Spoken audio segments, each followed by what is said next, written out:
Good morning, class 7 students. I am going to teach chapter 8th in science.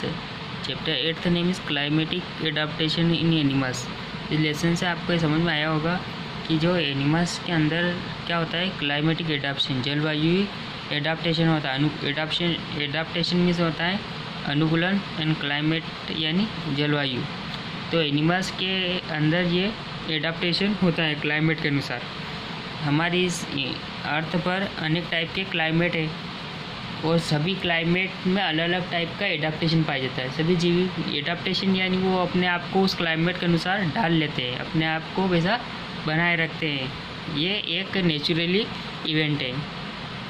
अब हमारे अर्थ ही एक ऐसे planet है जहाँ पर लाइफ भी एग्जिस्ट है, जीवन पाया जाता है। अब यहाँ पर अनेक टाइप के एडाप्टेशन है। यहाँ की जो ग्रेट डाइवर्सिटी है, climatic condition through out the earth है ना, यहाँ पर पूरे अर्थ पर एक क्लाइमेटिक कंडीशंस पाई जाती है। अलग अलग एरिया में अलग अलग टाइप की क्लाइमेटिक कंडीशन पाई जाती है। यहाँ पर जितने भी प्लांट्स और एनिमल्स होते हैं वो सभी एक पर्टिकुलर क्लाइमेट में जीवन यापन करते हैं और अपने आप को एडॉप्ट करके रखते हैं उस क्लाइमेट के अनुसार।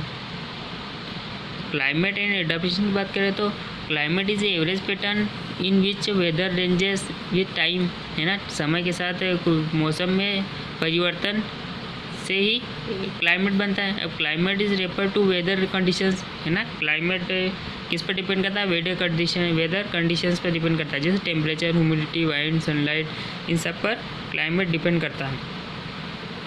तो ये पूरे साल भर बदलते रहते हैं।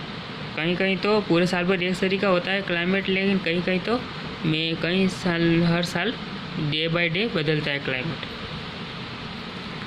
Climate of the region depend on, किसी रीजन का क्लाइमेट किस पर डिपेंड करता है। फर्स्ट है the presence of absent of rainfall, वहाँ की जो बारिश की उपस्थिति या अनुपस्थिति, और amount of sunshine its gets, वहाँ पर धूप कितनी पहुँचती है, और the ability of to transfer water to the atmosphere, वहाँ पर जो एटमॉस्फेयर में वाटर कितना इवेपोरेट होता है। और नेक्स्ट फोर्थ तरीका है द प्लेस वेदर इट्स हिली और प्लेन रीजन, हिली और प्लेन रीजन यानी पहाड़ी क्षेत्र है और मैदान वाले क्षेत्र, दोनों का क्लाइमेट अलग अलग होता है।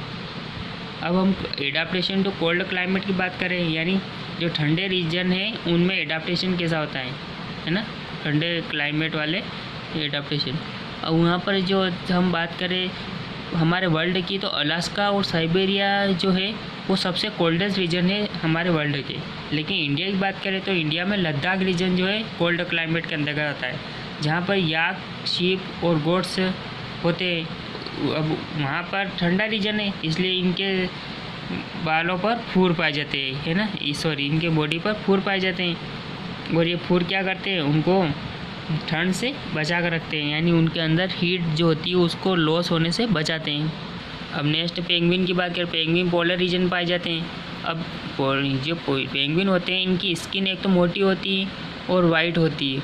अब पेंगुइन्स ग्रुप में पाए जाते हैं। अब ग्रुप में इसलिए पाए जाते हैं ताकि इनकी जो हीट है वो बनी रहे। अब पोलर बियर की बात करें, यानी ध्रुवीय प्रदेशों में पाए जाने वाले, ध्रुवीय रीजन में पाए जाने वाले जानवर पोलर बियर है।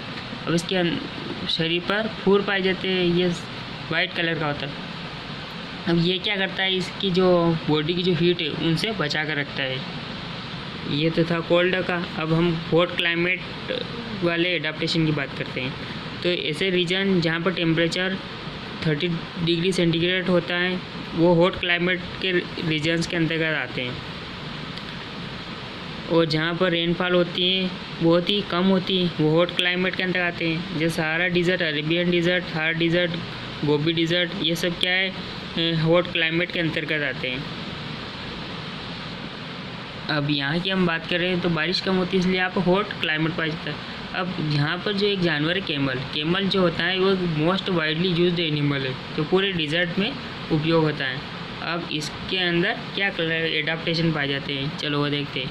तो एक तो padded feet of camel help them to walk easily on the sandy surface of the desert. जो कैमल होता है उसके जो पाँव होते हैं वो चौड़े होते हैं बन जाए, ताकि वो डिज़र्ट यानी उस रेत पर चल सके। और camel does not perspire so there is no water loss through sweating, मतलब इसकी जो केमल जो होता है वो परस्पायर नहीं करता है ताकि उसका बॉडी से वाटर लॉस नहीं हो पसीने के रूप में। अब इस एक्सट्रैक्ट वेरी लिटिल यूरिन, और ये यूरिन भी बहुत ही कम मात्रा में एक्सट्रैक्ट करता है, उत्सर्जित करता है ताकि वाटर का लॉस ना हो। अब केमल है हम्प, केमल की जो ऊपर की जो बॉडी पर एक हम्प पाया जाता है, उभर पाया जाता है, जिसमें क्या हो अपने फैट को स्टोर रखता है। वो फैट क्या काम आती है कि जब उसे भोजन की ज़रूरत पड़ती है, एनर्जी की ज़रूरत पड़ती है, तब उसका उपयोग करता है। अब एक और बात हम ये करते हैं कि जो डिज़र्ट रीजन है वहाँ पर पानी की बहुत समस्या होती है, पानी बहुत कम मिलता है। अब केमल के अंदर ये एडाप्टेशन पाया जाता है कि वो 40 से 50 लीटर्स एक बार में वाटर ड्रिंक कर सकता है, यानी अब वहाँ पर पानी कम पाया जाता है, बहुत दूरी पाया जाता है, इसलिए वो एक साथ इतने लीटर्स पानी को पीने की क्षमता रखता है ताकि वो अधिक दूरी तक चल सके। ये सब एडाप्टेशन पढ़ रहे हैं ना, ये एडाप्टेशन पाए जाते हैं, वहाँ की जो जैसा क्लाइमेट होता है वैसा वहाँ पर एडाप्टेशन पाया जाता है। अब स्कॉर्पियन की बात करें, स्कॉर्पियन के यानी बिच्छू के ऊपर क्या स्केल्स वाली बॉडी होती है, ताकि इनके जो ऊपर का जो आवरण होता है वो कठोर होता है, ताकि इससे क्या होता है कि बॉडी के अंदर जो वाटर होता है उसका लॉस कम हो, इसलिए इनका ऊपर का आवरण कैसा कठोर रहता है। अब हम कुछ नेचुरल फैक्टर्स की बात करते हैं जो क्लाइमेट को अफेक्ट करते हैं। हमारी जो अर्थ है वो 3 टेम्परेचर जोन में बटी होती है। एक जो होता है जैसे एक तो फ्रिजिड जोन, एक होता है टोरिड जोन, और होता है टेम्परेट जोन। अब फ्रिजिड जोन जो होता है वहाँ पर कोल्ड क्लाइमेट होता है, टोरिड जोन में हॉट क्लाइमेट होता है, और टेम्परेट जोन में मॉडरेट क्लाइमेट पाया जाता है। इस टाइप से 3 टाइप का क्लाइमेट पाया जाता है हमारे अर्थ पर। अब मॉडरेट क्लाइमेट की बात करें तो उसका मतलब होता है कि वो ना तो ज़्यादा गर्म होता है, ना ही ज़्यादा ठंडा होता है। अब हम एल्टीट्यूड की बात करते हैं, एल्टीट्यूड क्या है, जैसे हाइट, सी लेवल से हाइट मापी जाती है, वो एल्टीट्यूड कहलाता है। अब हाइट से इसका ये संबंध होता है कि 1 डिग्री सेंटीग्रेड टेम्परेचर गिरता जाता है, कितने 132 मीटर्स की ऊंचाई पर जाने पर 1 डिग्री सेंटीग्रेड टेम्परेचर घटता जाता है। इसीलिए हायर एल्टीट्यूड वाले रीजन पर टेम्परेचर कैसा होता है, लो होता है। अब डिस्टेंस फ्रॉम सी की बात करें तो जो सी से दूरी के ऊपर क्लाइमेट डिपेंड करता है। जो सी यानी समुद्र के जो पास वाले इलाके होते हैं, कोस्टल एरिया, वो वहाँ का क्लाइमेट हमेशा ज़्यादा कोल्ड होता है। देन जो दूर वाले एरिया होते हैं उनसे जो वहाँ का रीजन होता है वो ज़्यादा गर्म होता है, जो दूर वाले होते हैं। अब हम ओशियन करंट्स की बात करें तो जो कोल्ड ओशियन होते हैं वो किस तरफ फ्लो होते हैं, वो कोल्डर रीजन से हॉटर रीजन की ओर फ्लो होते हैं। वो जो हॉटर ओशियन करंट्स होते हैं वो किस तरफ ब्लो होंगे, यानी बहेंगे, हॉटर रीजन से कोल्डर रीजन की ओर बहते हैं। डायरेक्शन ऑफ वाइंड्स की बात करें, हवा की जो दिशा होती है वो किस तरफ होती है, वो भी डिटरमाइन करती है कि किस तरफ क्लाइमेट ठंडा होगा, किस तरफ गर्म होगा। जो हवाएं होती है वो हमेशा गर्म एरिया से ठंडे एरिया की ओर बहती हैं। इन समर्स, हम समर्स की बात करें, समर्स में हमेशा गर्म से ठंडे की ओर बहती है, और विंटर में हमेशा ठंडे से गर्म की ओर बहती है। ये तो थी हमारे लेसन की रीडिंग। अब हम इसके एक्सरसाइज पे आ जाते हैं। तो इसमें क्लास 7th में चैप्टर 8 में हम ई वाली एक्सरसाइज कर रहे हैं, शॉर्ट क्वेश्चन आंसर की। अब इसमें फर्स्ट क्वेश्चन है, in general what kind of climate do places near the sea have. जो सी जो समुद्र होता है उनके पास का प्लेस होते हैं, उनका क्लाइमेट कैसा होता है, जनरली कैसा होता है। तो the areas near the sea are more humid than inland areas. जो इनलैंड एरिया उनसे ज़्यादा ह्यूमिड होता है, नमी वाला एरिया होता है जो समुद्र के पास वाले एरिया होते हैं। सेकेंड क्वेश्चन है, व्हाट इज़ हिबरनेशन। अब cold blooded animals go inside the earth surface. जो जिनका जो ब्लड होता है वो ठंडा होता है, वो एनिमल्स हमेशा अर्थ की सरफेस के अंदर रहते हैं टू अवॉइड कोल्ड सीजन, है ना, कोल्ड सीजन से बचने के लिए। अब दिस इज़ कॉल्ड हिबरनेशन, और ये क्या कहलाता है, हिबरनेशन कहलाता है। नेक्स्ट थर्ड वाला क्वेश्चन है, why animals in large number are formed in moderate climate. Moderate climate में सबसे ज़्यादा संख्या में एनिमल्स पाए जाते हैं, क्यों। तो इसका कारण है due to heavy rainfall and warm climate, a wide variety of plant as well as animal species are found in moderate climate. अब यहाँ पर क्या होता है, तो रेनफॉल यानी बारिश भी अच्छी होती है और यहाँ का क्लाइमेट गर्म रहता है, इसलिए यहाँ पर प्लांट्स और एनिमल्स बहुत संख्या में ज़्यादा पाए जाते हैं। नेक्स्ट फिफ्थ क्वेश्चन है, why does the polar bear has black skin covered with white lock fur. जो पोलर बियर होता है उसकी स्किन जो ब्लैक होती है लेकिन उसके ऊपर वाइट कलर के फूर पाए जाते हैं, क्यों? तो इसका कारण है because the black skin of the polar beer absorb solar heat, है ना। उसकी ब्लैक स्किन क्या करता है, ब्लैक कलर हमेशा हीट को एब्जॉर्ब करता है, तो ब्लैक स्किन सूर्य की धूप को एब्जॉर्ब कर लेगी और उसके ऊपर जो फूर पाए जाते हैं वो उसको घर में रखने में मदद करते हैं और शत्रुओं से बचा कर रखते हैं। अब लॉन्ग आंसर क्वेश्चन करेंगे। फर्स्ट है, what are the factors affecting climate of a place. किसी भी प्लेस के जो फैक्टर्स होते हैं उसको कैसे, क्लाइमेट को कैसे अफेक्ट करते हैं। तो इसका आंसर है, the climate of a region depends on, first है द प्रेजेंस और एब्सेंस ऑफ द रेनफॉल, है ना, बारिश की उपस्थिति या अनुपस्थिति के आधार पर क्लाइमेट डिपेंड करता है तो। और सेकंड है amount of sunshine it gets, वहाँ पर धूप कितनी पहुँचती है, कितनी मात्रा में, उस पर डिपेंड करता है। Third, the ability to transfer water to the atmosphere, जो एटमॉस्फेयर में वाटर का इवेपोरेशन कितना होता है उस पर डिपेंड करता है। नेक्स्ट थर्ड वाला है, write a note on amphibian and their adaptation. Amphibian यानी उभयचर और उनका एडाप्टेशन होता है। एम्फीबियन जो होते हैं जैसे फ्रॉग वो होता है, वो लैंड और वाटर दोनों पर रह सकता है। अब दे जनरल लाइव ऑन लैंड, ज़्यादातर वो लैंड पर रहता है, ज़मीन पर। But they give eggs in water, लेकिन वो अंडे कहाँ देता है, पानी के अंदर देता है, पॉन्ड्स में एंड डिचेस।